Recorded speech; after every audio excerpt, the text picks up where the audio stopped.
Okay, good evening, and I want to welcome everyone here tonight to the next installment of the study of First Samuel. And we will be studying tonight chapters 9 and 10, the anointing of Saul as the king of Israel. And so, are there any comments or questions regarding our study thus far? Anything that you've come across in some other studies that you might need some clarification for or anything? Okay. In that case, then I wanted to pull up some things that I keep, looking at these things and where do we put this in history? And so I got looking in my own library, which I got quite a few books there in the library that um, um, it's well just one of those deals that you can see that, okay, there's lots of books there and they go over to there, and uh, those things are all 6 foot tall and jam packed. So I've got some books in there that every once in a while I'll look and says, wow, where did that come from? And so I was doing just that today. I was saying, well, I remember that I used to have a book on this, and so I looked it up, and out dropped this little deal that's about, oh, I don't know, 3 feet long, but it's a timeline of this era, well, of the whole uh, New Old Testament. And so I stuck this in the not so trusty scanner there, and scanned off a little spot there for you, and uh, see, that puts us to, just as an idea, over here to the left hand side was the where the Judges came in. That was the book of Judges, and that starts around 1350.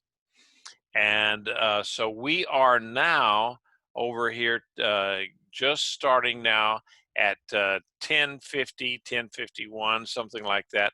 So we're looking at 300 years after the, roughly 300 years after the conquest of um, Canaan, and when the Judges began and so forth. So um,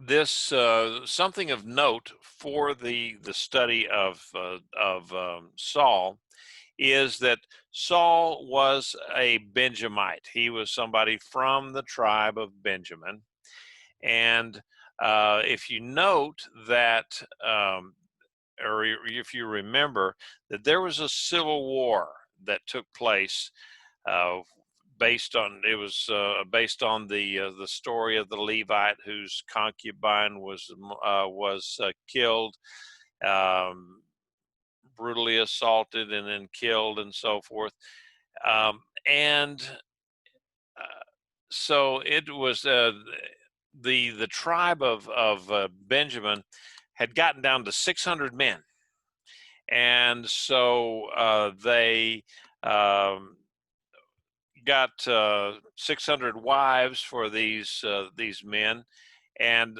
then so out of actually just 600 households, now we're going 250, actually 240 years later is where we pick up the story for tonight, or at least the story of Saul is 240 years after that event where the Israelites all got together and they fought against the tribe of Benjamin, and then they get all the way down to, wow, there's 600 guys left. What have we done? We've almost destroyed our own, one of our own brethren here. So, to me, it's very interesting that we start this story tonight with um, the story of Saul, who is the son of Kish, who's of the tribe of Benjamin, and it goes through his genealogy there. And so 250 years after the tribe is almost wiped out, it's just ironic that the first king of Israel then over all of the rest of Israel is a Benjamite, the tribe that they were going to wipe out from all the earth. Then one of those people then becomes the king of Israel. And so you can see here over here on this, I think you ought to be able to see my little cursor there, where we start with the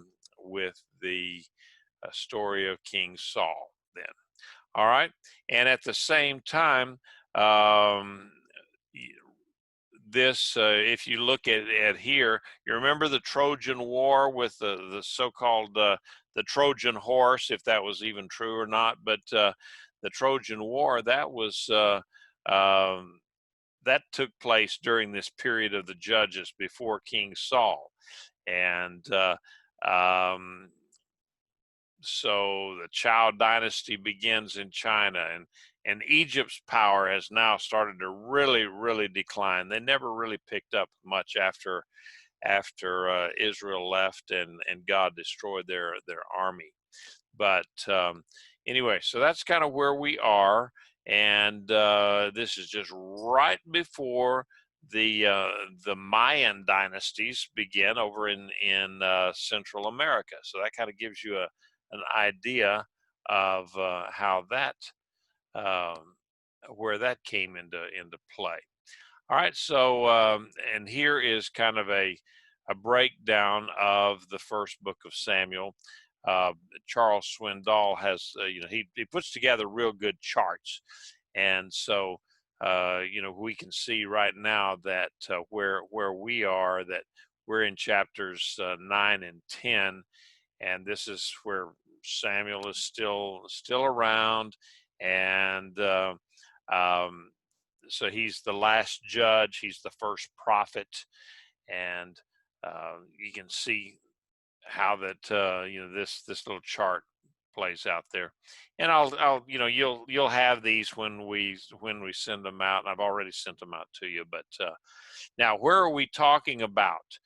The territory of Benjamin. All of this stuff takes place. Tonight's story takes place pretty much right here in right around Benjamin, the tribe of Benjamin. This is their little cutout here, and right up here above Benjamin in the area of Ephraim. Okay, the hill country of Ephraim. Okay, and so here's another picture of you can kind of see here where Benjamin is a little bit easier to see, and remember, here's Jerusalem down here at the bottom. That would be Jebus, and some of the more famous areas here that of course, right up here at Aphek, that's where the ark was captured. And in the last couple of weeks, we've been studying on that. All right, so that kind of sets the place for tonight as to where we are in history, where we are geographically, and so now we're going to go ahead and look at these things. Now, the chapter 9. We begin with the genealogy of Saul. It says that he was a man of Benjamin, whose name was Kish, son of Abiel, son of Zeror, son of Bekorah, son of Aphiah, son of a Benjamite. Okay, so it goes only back about 4 or 5 generations. Then it jumps, boom, all the way back 400 years back to being a son of Benjamin. Kish was a mighty man of valor, and he had a son whose name was Saul, young and handsome. There was no one among Bnei Israel better than him. From his shoulders and up, he was taller than any of the people.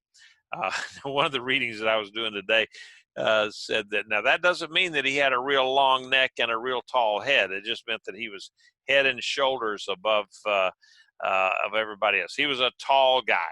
So Now the donkeys of Kish, Saul's father, were lost. So Kish said to his son Saul, take now one of the servants with you, get up and look for the donkeys.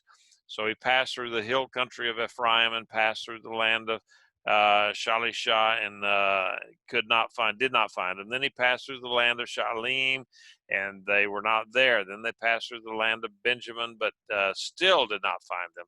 Now, when they arrived in the land of Zuph, uh, Saul said to his servant, come on, let's go back. Otherwise, my father will stop worrying about the donkeys, start worrying about us. And then his servant said to him, behold, now there's a man of God in this town, and he is a man held in honor. Everything that he says is sure to come true. Now let's go there. Perhaps he'll tell us the way we should go. And Saul said to his servant, but look, if we go, what would we bring the man? For the bread is gone from our sacks, and there is nothing to bring to the man of God as a present. What do we have? And the servant answered Saul again and said, behold, I have in my hand a quarter of a shekel of silver, and I will give it to the man of God, and he will tell us our way. Okay, so this is the kind of story. This is kind of a neat story, I think, or interesting in the fact that, okay, Saul's journey to stardom here and to becoming a king is it starts out with him looking for lost livestock. And he's just traveling all around Ephraim, the southern part of Ephraim, and couldn't find anything. And really, how in the world do you go and find 3 donkeys out of all of that land? Um, who knows? I mean, that was just, they must have been pretty important donkeys to go traipsing all over the countryside trying to find them. But that's the beginning of this story of trying to find, for Saul to become king. He's out looking for donkeys. So, and they go into all throughout southern Ephraim. Then they land in this place called the land of Zuph, which is, it's not really well identified as to where this was. And Saul gets to the point and says, hey, I'm ready to give it up. I don't want to go for any further. And so he comes up with the excuse that, pretty soon my father's going to quit worrying about the donkeys and start worrying about us. And the servant, though, was not quite so ready to give up. So he tells uh, Saul, I keep wanting to say Shaul, because that's the Hebrew. He wants to tell Saul that, look, there's this guy. He's a holy man in this city here, and if we go ask him, everything that he says, it comes true. So evidently, Samuel was well known to a lot of people. Now, as it turns out, Saul was the son of Kish, who was a very wealthy and um, powerful person in the area, but evidently Saul was just clueless when it came to this personage of Samuel. But the servant knew it, and the servant is presumably, from other readings, we know that the servant was probably Kish's most trusted, oldest. He's the guy that he puts his household in charge. I mean, he puts him in charge of his whole household and stuff like that. And so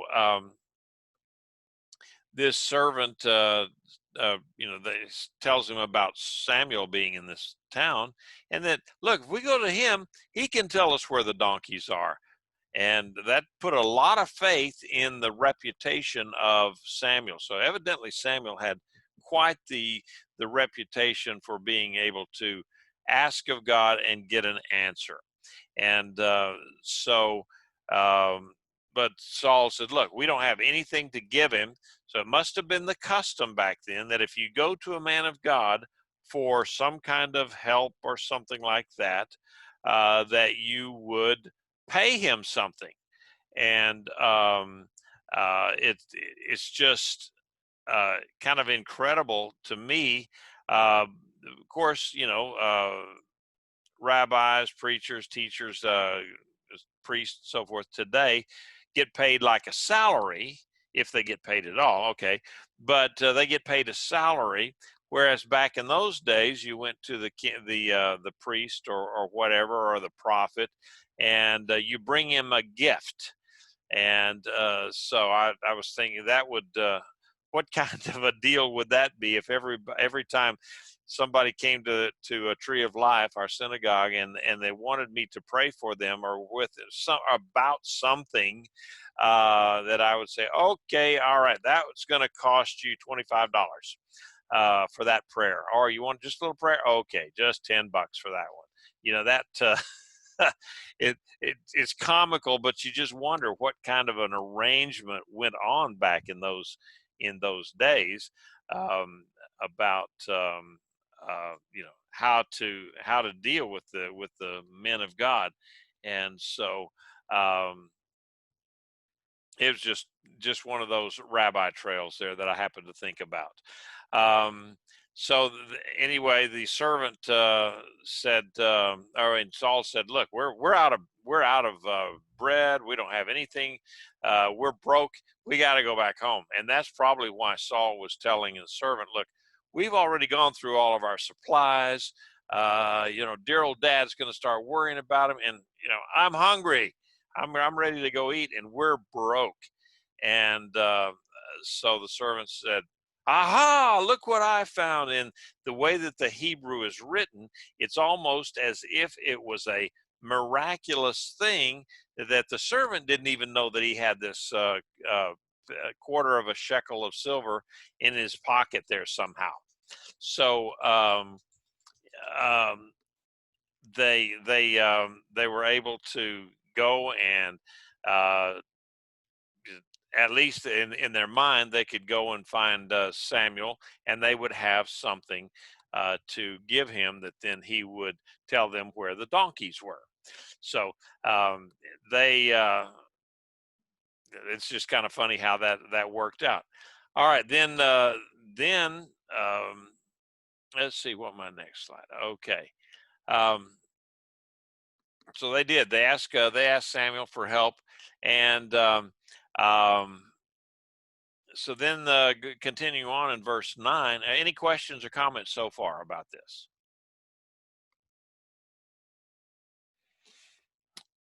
If you do, remember the rules. Just unmute yourself and speak out, so that we're good. All right. Verse 9, it said, "Formerly in Israel, when a man went to inquire of God, he said, 'Come, let's go see the seer.' For today's prophet was formerly called a seer." And then Saul said to his servant, "Well, uh, come, let's go." "All right, we'll go." So they went to the town where the man of God was. And as they went up the hill to the town, they found some girls going out to draw water. And they asked them, "Is the seer here?" And they answered them and said, "Yeah, he is here ahead of you. Hurry now, for he has come today to the town, because people have a sacrifice at the high place today.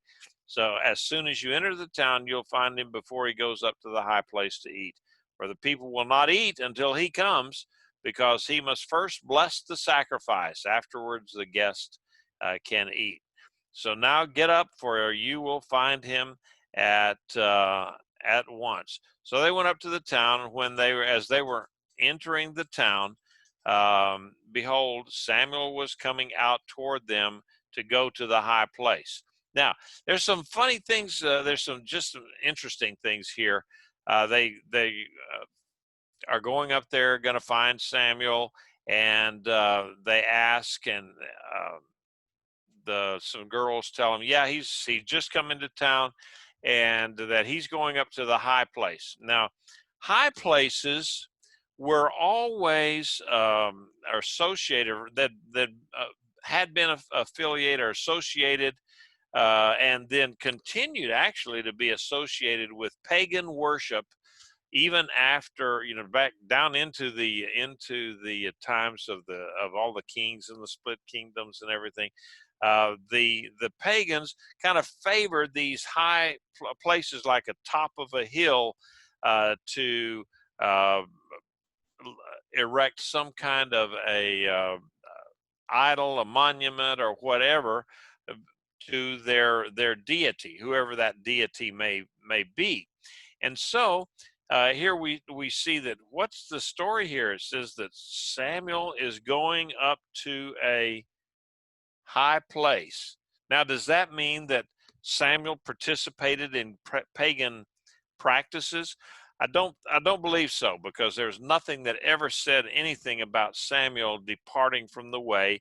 What had happened is that they had destroyed the pagan idols there in the high places, but high places being what they are as high places, they're pretty cool. I mean, that's high places that you got a good view of everything, and you're looking around, and I've been to some of those over in Israel, where sure enough you get up on some of these high places where they used to worship the pagans and so forth, and you get on there and said, wow, this would be pretty neat to build a house up here and sit on the back porch. You could see clear across the Jezreel Valley or something like that.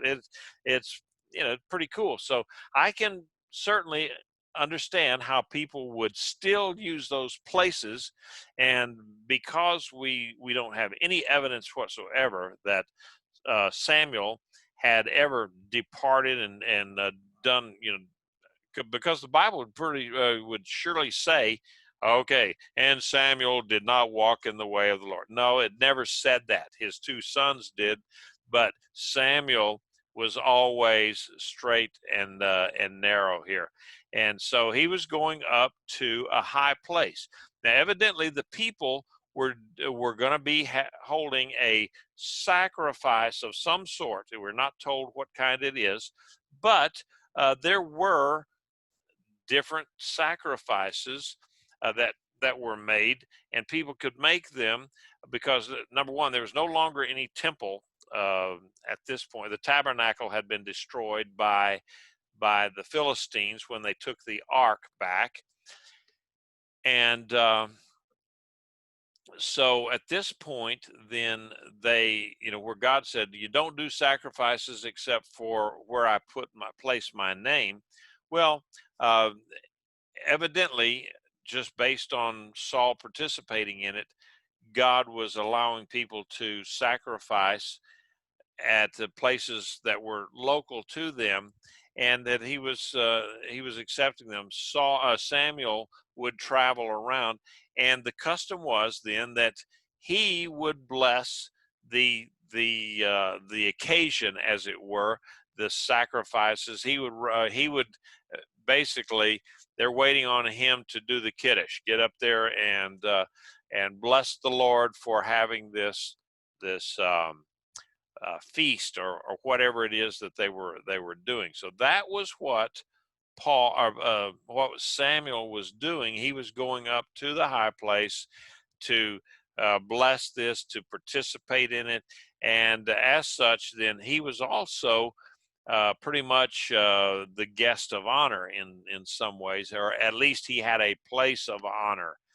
Uh, and had it been a wedding or something like that, then of course he would have stepped back. But if he is officiating at a sacrifice, for someone is doing a sacrifice to the Lord, then certainly, as being God's prophet, he would have had a prominent role. And remember that there were different kinds of sacrifices that were made back then, and if you had a sin offering, guilt offering, that was one that was totally burned up. That was gone. That they took the whole animal and everything, guts, feathers, and all, and that was burned up on the altar. However, there were other kinds of sacrifices. There was a fellowship sacrifice that people would bring in uh, a sacrifice, and that was a kind of a Thanksgiving. Then there was a Thanksgiving sacrifice, the one where you go and specifically give this sacrifice to God, and in doing so, you're saying thank you, Toda Rabah, for this, whatever it is that we got. Say my wife just had a baby boy. Okay, uh, and they would have this feast and so forth to before the Lord. And so here it looked like that maybe that was one of the roles that Samuel did these days was he blessed things. He blessed God for the people for their sacrifices, and they wouldn't eat until he got there. So um, that was what was going on in Samuel's life right then when Saul met up with him just inside the city gates. And so then actually, as it turned out, let me go ahead and read the scripture on that so we can stay up with that. One day before Saul came, Adonai had revealed to Samuel, saying, "Tomorrow about this time I will send you a man from the land of Benjamin, and you will anoint him ruler over my people Israel. He will deliver my people from the hand of the Philistines. I have observed my people because their cry has come to me." What cry was that? They were oppressed by the Philistines, and they also wanted a king. When Samuel saw Saul, Adonai spoke to him and said, "Behold, this is the man I told you about. This one will govern my people." When Saul approached Samuel inside the gate and asked, "Tell me, please, where the seer's house is?" Samuel answered Saul by saying, "I am the seer. Go ahead of me to the high place, for today you will eat with me. And in the morning, when I send you off, I will tell you everything that is in your heart. As for the donkeys that you lost 3 days ago, don't set your heart on them, for they have been found. Now, for whom is all of that? Now, for whom is all that is desirable in Israel? Is it not for you and for all your father's household?" That is some convoluted language we'll get to in a second. Saul answered by saying, "Am I not a Benjamite from the smallest of the tribes of Israel, and my clan is the least of all the clans of the tribe of Benjamin?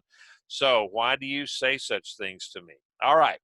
So what we find here is all along the way, God is preparing the road. He's setting things into motion here, and he comes to Samuel a day before Saul gets there, and he said, "Hey, look, Samuel, tomorrow, right about this time, I'm going to send you a man from Benjamin, the tribe of Benjamin, and that's the guy that we've been talking about this for a long time. That Israel wants a king, and I know you don't want them to have a king. I don't want them to have a king, but we're going to let them have a king, and he's going to be coming in tomorrow about this time, and he will be the one that will deliver the people from the Philistines." And so he says that I've observed my people, and their cry has come to me. Well, they've been crying out to God for complaining or whatever it is, the kvetching certainly, about why can't we have a king like the other nations? All we've got is this old man Samuel here, who does not go out into battle, and here we are, we're being oppressed by the Philistines. So um, if you remember from last week, Samuel was pretty upset. He got his feelings hurt over that, and God said, Don't worry about it. Don't just chill out, Sam." So here we got these guys. They're not rejecting you; they're rejecting me, and they've been rejecting me since we brought them out of Egypt. So don't worry about it. And so he told had all of these things. He had told us, God had told Samuel all these things. So when Saul is coming inside the gate, and of course he would be easy to see because he's the tallest guy around. He's very tall, head and shoulders above everyone else. And God was said, "Okay, that guy over there, that's the one. He's going to be the one that I want you to anoint. He's going to be the king over Israel." So, um, they meet up, and Samuel told him, he says, "Okay, going ahead of me, go to the high place there. And evidently everybody knew where the high place was, because if it was the high place, you could look up and see it. And we're going to eat up there, and you're going to be my guest. And then in the morning, when you go back home, I've got some things to tell you. And so, and just so that you don't worry, your donkeys have been found. I'll tell you all about that. So don't worry about them. And but then he goes, now for whom is all that is desirable in Israel? That is kind of a convoluted, hard way of saying that now you are the one that Israel has been desiring. That's basically what that says, that you, Saul, are the answer, the one that the people have been asking for. They've been asking for a king. That's their heart's desire, is to have a king. So you're going to be the guy. And it said, isn't, and that's for, and they ask, they do these things in questions, instead of just saying, okay, you're the man and you're going to be the king. And so you're going to, you and your father's household will be honored.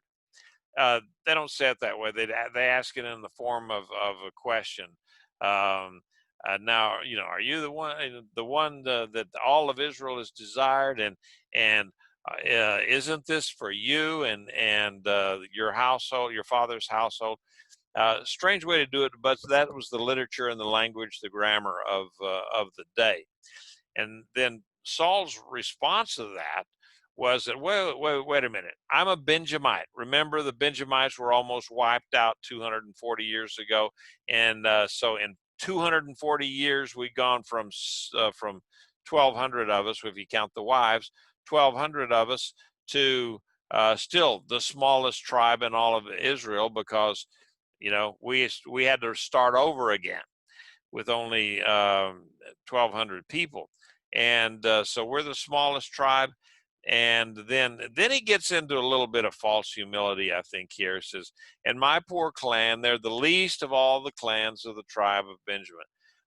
Not so much, because we already told, we've been told at the very beginning that Kish was a rich and powerful person, that he was not the least of all of the tribes of the clans. I mean, all the clans of the tribe of Benjamin. And so, but that's, again, that is part of that Middle Eastern humility thing about that, kind of false humility, but it's uh, the way that they spoke then, and in some cases even today. So, and he said, look, who am I? I'm just a nobody. So why are you saying these things to me? And so um, then Samuel took Saul and his servant and brought them into the hall. Okay, so evidently this high place that they had a banquet hall there. This was not just some place that out in the woods up on a hill. No, this was a well-established edifice. It had a banquet hall. And so Samuel brought in this young man, about 30 years old. Saul was about 30 years old at the time. Samuel was well over 50, depending on when you look up his age. But so Samuel was maybe even older, about 70 or so. I don't know. It just says he was an old man. And he brought him in because he's the guest. And then they brought Saul in, and they placed him at the head of all of the guests. They gave him the seat of honor. And there were about 30 people there. So obviously they're going to notice old Saul, who's been on the road for 3 days, and was maybe not particularly dressed like, for a banquet and so forth. But those kind of things, they didn't even mention them. Now, Samuel said to the cook, bring the portion that I give you, and told you to set aside. So the cook took up the thigh, raised it, and set it before Saul. Then he said, Here is what you have been what has been reserved. Set it before you and eat, because it has been kept until this appointed time for you, since I said I have invited the people. So Saul ate with Samuel that day. When they came down from the high place to the town, he spoke to Saul on the roof. They rose up early, and at daybreak, Samuel called to Saul on the roof, saying, "Get up, so I may send you off." So Saul got up, and both of them, he and Samuel, went outside. As they were going down toward the edge of the town, Samuel said to Saul, "Tell your servant to go ahead of us and pass on. But as for you, stand still a while so that I may proclaim to you the word of God." All right. So um, Samuel has put Saul right at the very head of this feast that they're having with about 30 people, and Samuel told the cook, he says, "Okay, bring in that piece of meat that I told you to set aside for this feast." Okay, we don't know whether they're doing a ram or a bull or whatever it is, but it could be either one, because back in those days you wouldn't necessarily, like us, man. If you haven't eaten 6 or 8 or 10 ounces of beef, you feel like, I haven't eaten anything. Certainly, it's not a hamburger unless it's a half pounder for me. That you got to have at least 8 ounces of meat, or it's not a meal. And but back in those days, a lot of times, if you got just a taste of it, that was what you got. And especially with a lot of people. But then they bring out this entire thigh piece. Well, that is very similar. And just think of where we're at now. Samuel is taking Saul, he's grooming him, he's getting him ready for an anointing to be the king of Israel. And the day before that anointing, which comes in the next chapter, um, they have this feast. And they said, "Okay, here's the piece of meat, the thigh that um, I'm gonna give to you." Well, that is very similar if you go back to Exodus 29 and 27, and the installment of the priesthood there, and where God, in fact, it's in next week's parsha is where this is, um, that um, they gave to, again, in these types of sacrifices, that not everything was burned up. A lot of it was given to the priest to eat. So um, they for the at this particular place in Exodus 29, they gave this big thigh piece to Aaron, and he says, "Okay, this is yours. This is the piece of meat for your dedication, for your consecration, for your um, um, for the honor of being the high priest, that you get this big piece of meat." And it was and it talks about there where the fat and the meat, and so just filled the hands of Aaron. And so now here, it maybe not exactly the same, but it's a reminder, or it kind of points back to it, that here Samuel is going to be anointing Saul as the king, like Aaron had been anointed as the high priest. Well, the priesthood now is stepping back a little bit, and the monarchy, or the idea of a king, is coming forward. And so it would be reasonable then that the symbology would be the same, that they got a special piece of meat for the new high priest. Well, they got a special piece of meat for the new king. And I just thought that was kind of interesting, the way that the similarities there.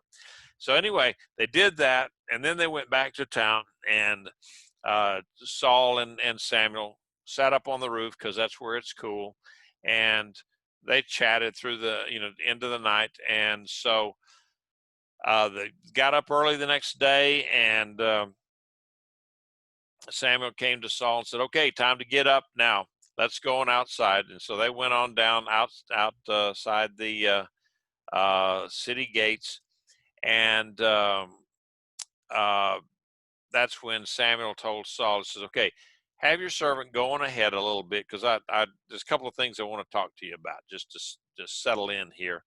And so um, the that's where we end up then with chapter 9, and we go into chapter 10. Any comments or questions so far about this? Okay. Um, okay. Carl says, another, the ark was captured. I don't know where the tabernacle was destroyed. Where is that said? It's kind of implied, because never again was Shiloh ever part of worship. The ark was never brought back to that, and there's some other places that kind of implied that when the Philistines came and took the ark, they came in a sweep from southwest up into Aphek and Ebenezer, and they captured the ark. Well, then the troops kept on pursuing the Israelites, and they got to Shiloh, where the tabernacle was, and they destroyed the city of Shiloh, the ark, and basically scattered the priests. And you'll see that there weren't any priests anywhere around Shiloh again. That time of Shiloh being the center of worship was gone. So the ark stayed in the private home of a Levite for 20 years, until such time then as David brought it back to Jerusalem. Makes a lot of sense, because I always wondered, David brought the ark up, but it never says anything about the tabernacle again. So the tabernacle, then, we can assume, was never rebuilt. Is that true? Right. And then you can remember then that there was, when David said that he wanted to build a temple, he says, "Here I am. I live in a nice stone house, and I've got my palace and everything like that." But God's ark is just it's in a home of wood. Well, the tabernacle was not wood. It was, for the most part, well, it had wooden walls, but it had all of those coverings of goat skin and cloth and so on and so forth. So it was not, a wooden house. Whereas David said, "Here I am in a nice stone house, but the ark is in a wooden house." And so again, from that we can infer that Shiloh was destroyed. And indeed, archaeologically, they can point to that time and see the evidence that Shiloh was destroyed about that time in history. Okay, thank you. Yes, sir. Okay. Any other comments or questions? All right. So going ahead, and I need to do one thing here and shift some stuff around. So hang on just a second. And all right, and I think I'm back to full speed here.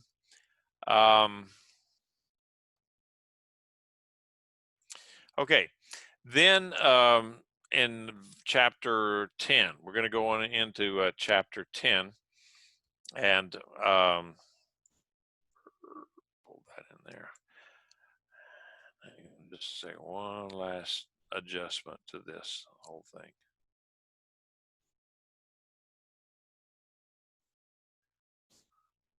I don't have enough screen here on my computer. If I could, I would have like 3 or 4 screens so that I could pull things all off at once, but only got 2. All right. Then Samuel took the vial of oil. This is the beginning of chapter 10. and he poured it on his head. Then he kissed him and said, has Adonai not anointed you ruler over his inheritance? Again, we have this question form here. Instead of saying, now Adonai has anointed you ruler over his inheritance, he's saying, hey, hasn't he done this? Is he doing this? And so again, it's the form of the language back in those days, I guess, but it's kind of strange to our Western ear. As says so.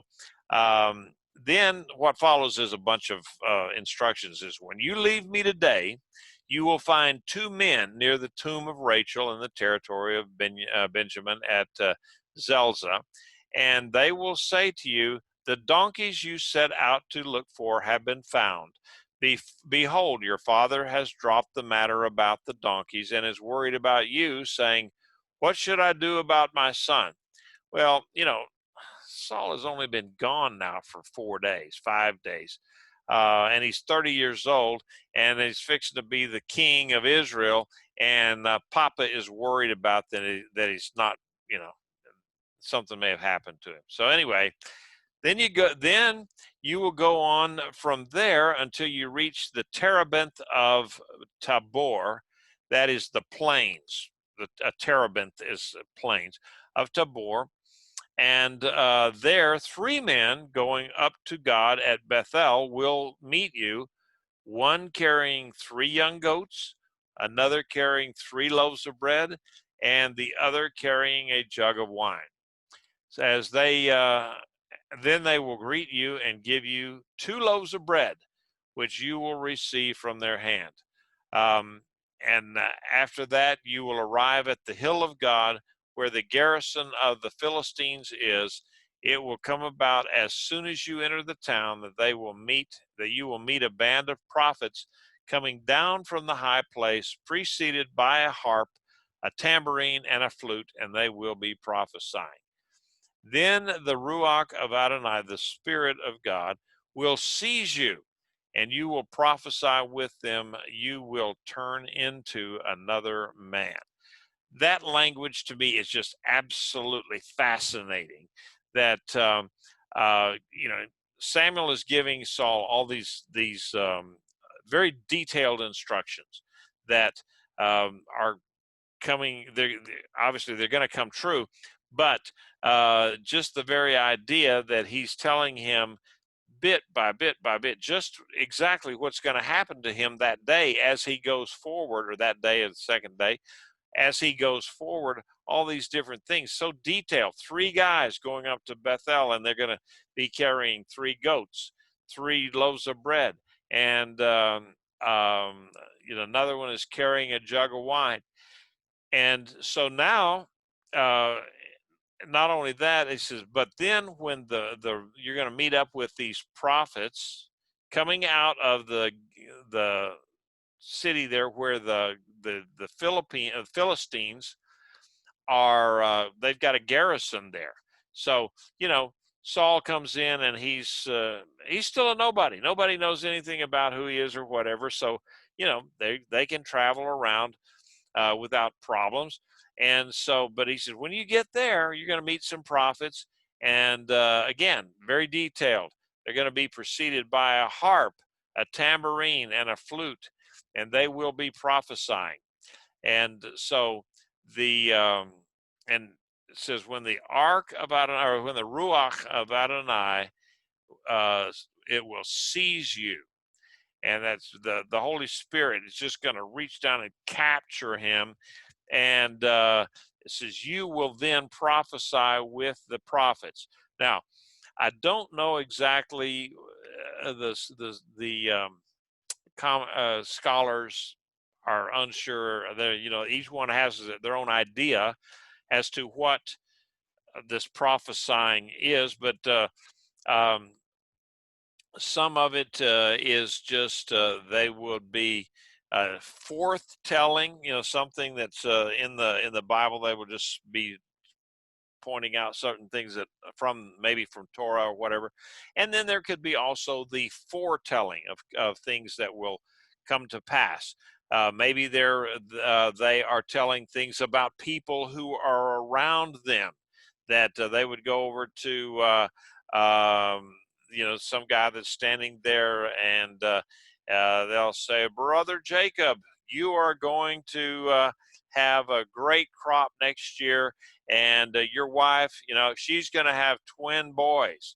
And or whatever, that may be the prophesying that's going on now. And it says, when this happens to you, says, you will turn into another man. That doesn't mean that God is going to change Saul, uh, you know, to change his DNA or something like that. But at that point in his life, Saul had been, what was he? His only concern was agriculture. Uh, Dad had sent him out to find the 3 donkeys. And so that's what he did. And they were an agricultural family, obviously. And so that was his whole focus. Everything that he was looking for was, okay, how to make the farm better, how to get better animals, or whatever it is. And then God says, no, you're going to turn into another man. Your focus is going to change. You are going to no longer be concerned with the loss of 3 donkeys. Uh, I've got other things for you. And this is, now, when these things happen to you, um, you do what the occasion requires of you. And it says, for God is with you. Now, afterward, Samuel's still talking here. It says, afterward, you're to go down before me to Gilgal. And Samuel will meet him there. And behold, I will come down to you to offer burnt offerings and sacrifice fellowship offerings. 7 days you will wait until I come to you and instruct you what to do. All right. So, Samuel said, okay, now you're going to meet these guys. The Holy Spirit is going to just come over you and turn you into a different person. Then you go on down to Gilgal and you wait for 7 days. And I'm going to come and we're going to do burnt offerings and fellowship offerings and all the different kinds of things that Samuel did as a circuit riding prophet. If you remember from chapter 8, it talked about that Samuel had an annual route that he did, kind of like a circuit riding preacher of the old days, where they would go in a area and they would preach the gospel at various places or churches, especially out in the Old West. That in fact, one of my great grandfather was a Methodist circuit riding preacher. And that's what he did, was he traveled around West Texas and North Texas to the little towns and preached the gospel. And so that's what Samuel did. He was a circuit riding preacher. And so here he was. It was time for him to go to Gilgal, but he said, "Okay, got a schedule to keep, and you're going to wait there for 7 days." Why 7 days? Well, 7 days. That's God's number, 7, and the whole creation cycle was 7 days. 6 days of creation, 1 day of rest, and so here we're creating a monarchy in Israel, and so Saul is going to be waiting. He is in this creation phase, and so then then it happened, as Saul turned his back to leave Samuel, that God transformed his heart, and all those signs came to pass that day. And so here again, God is changing Saul. I preached yesterday that God is not going to give you a job to do, a mission to accomplish, without equipping you for that. Sometimes the equipping may be in education, sometimes it may be in money, sometimes it may be in circumstances. Sometimes he has to change your heart for you to get into that mode into that mental vehicle to be able to go ahead and accomplish his purposes. So, uh, Saul went up there, and a band of prophets did meet him. The Spirit of God overtook him, and he prophesied with them. And when everybody's looking around, they saw him prophesying with the prophets. They said, "What has happened to the son of Kish?" Remember, this is a pretty prominent, wealthy family, so everybody knew Saul. Because plus, here he was, an NBA star, a lot taller than anybody and everybody else. Uh, and so everybody knew him, and so they're looking at him, and um, said, "Is Saul now one of the prophets?" And so when he finished, he came to a high place. Now Saul's uncle asked him, I said, and he said, "Where did you guys go? Where you been?" And he said, "To look for the donkeys. And when they saw that they could not be found, we went to Samuel." Saul's uncle said, "Well, tell me, what did Samuel say to you?" And he said, he just told us, "Okay, don't worry, the donkeys have been found. But concerning the matter of kingship about which Samuel spoke, he told him nothing." And so we don't know why, maybe whatever. Um, Maybe Samuel told him, "Don't tell anybody," but maybe the timing was not right at that point. That like Yeshua told his mother, says, "Hey, my time has not yet come." Well, anyway, then Samuel, going ahead in verse 17, Samuel summoned the people to Adonai at Mizpah, and he said to Bnei Israel, "Thus says Adonai, God of Israel, I brought you out of Egypt. I delivered you from the hand of the Egyptians and from the hand of all the kingdoms that oppress you. But today you have spurned your God, who is your deliverer from all your calamities and your distress. For you said to him, no, rather set a king over us. Now therefore present yourselves before Adonai by your tribes and by your thousands." So Samuel brought all the tribes of Israel together, and the tribe of Benjamin was chosen.